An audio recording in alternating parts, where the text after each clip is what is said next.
Yana bir bor assalomu alaykum barchaga. Xo'p, mana bu berilgan geometrik masalaga yechimni ko'rsatib o'taman sizga. Xo'sh, masala shartiga berilgan CA perpendikulyar AB ga burchak BCA teng burchak DCA ga. BY teng YD bo'lib qolsa, masala shartiga ko'ra BY kesma uzunligi demak YD kesma uzunligiga teng bo'lib qolsa, demak mana bu qism bilan mana bu qism o'zaro bir-biriga teng ekan. BY kesma YD kesmaga teng ekan. DC 12 ga teng, BC 18 ga teng bo'lsa, AY ning uzunligini bizdan so'rayapti. AY deb x ni aytgan, ko'rsatib qo'ygan.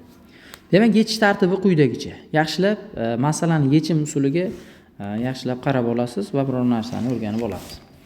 Xo'p, men AB kesma bilan DC kesmani o'zaro kesishguncha davom ettirdim.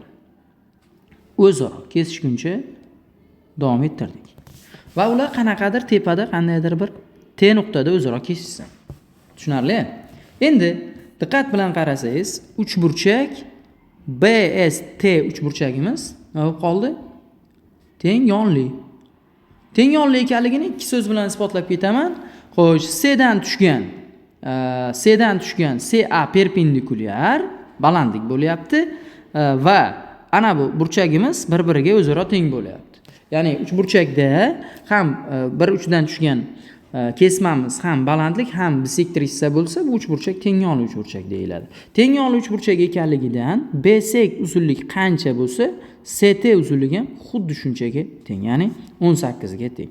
CT kesmaning CD qismi 12 ekanligi masala shartida bor.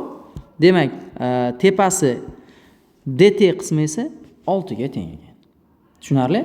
Endi yana bitta g'oyani bilamizki, o'sha CA kesmamiz, CA balandligimiz mediana vazifasini ham bajaradi. AB teng AT ga. To'g'rimi?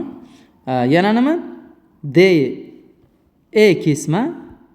kesma EDga ham BE kesmadagi shuni BE kesma EDga ham teng o'zaro.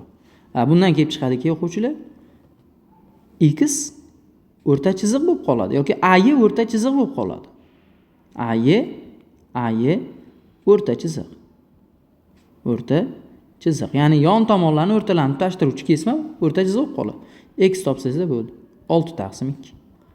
Javob 3. Tushunarli?